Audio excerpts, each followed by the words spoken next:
গণতন্ত্র ন্যায় বিচারের মুখোশ নাকি মানুষের চরিত্র ধ্বংসের যন্ত্র? গণতন্ত্র মানুষকে কখনো সঠিক ন্যায় বিচার দিতে পারে না। এই বাক্যটি আজ আর শুধু একটি মতামত নয়, বরং যুগের অভিজ্ঞতা থেকে উঠে আসা এক তীব্র প্রশ্ন। যে শাসন ব্যবস্থাকে মানুষ মুক্তি ও অধিকার রক্ষার প্রতীক হিসেবে উপস্থাপন করা হয়েছে, বাস্তবে তাকে মানুষের ন্যায়বান করছে, নাকি ধীরে ধীরে খুনি, জালেম ও মিথ্যাবাদীতে রূপান্তরিত করেছে?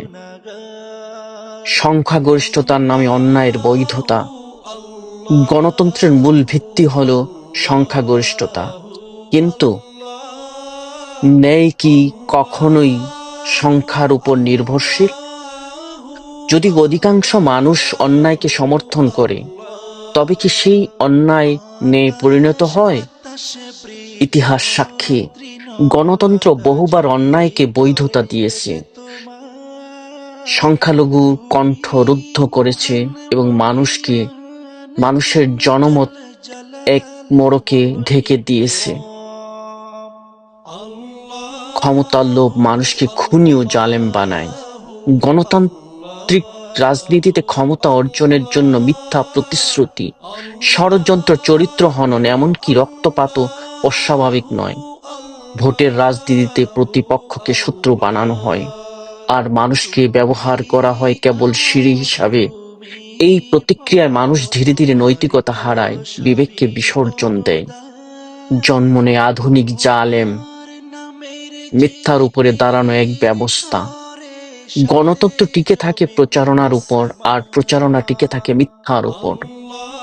নির্বাচনের আগে বলা হয় এক কথা, ক্ষমতায় গিয়ে করা হয় আরেক কথা। সত্য এখানে বোঝা হয়ে দাঁড়ায়, আর মিথ্যা হয়ে ওঠে কৌশল। ফলে রাজনীতি মানুষকে মিথ্যাবাদী নয়, বরং চতুর মিথ্যাবাদী হতে শেখায়। আত্মীয়তা, সামাজিকতার বন্ধন ভাঙনের কারণ। গণতন্ত্র কেবল রাষ্ট্র নয়, ঘর পর্যন্ত বিভক্ত করে। একই পরিবারের মানুষ ভিন্ন রাজনীতির মতের কারণে একে অপরের শত্রুতে পরিণত হয়। বন্ধুত্ব, আত্মীয়তা, সামাজিক সম্প্রীতি সবকিছু ভেঙে যায় দলীয় পরিচয়ের আঘাতে।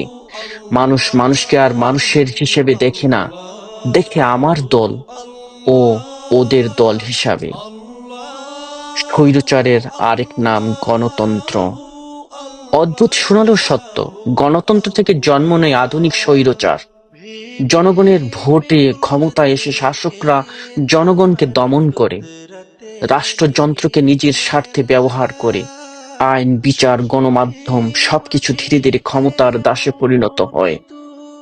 তখন গণতন্ত্র শুধু একটি শব্দ, বাস্তবে তা এক ছত্র শাসন, পরিবার ও নৈতিক কাঠামো ভাঙন।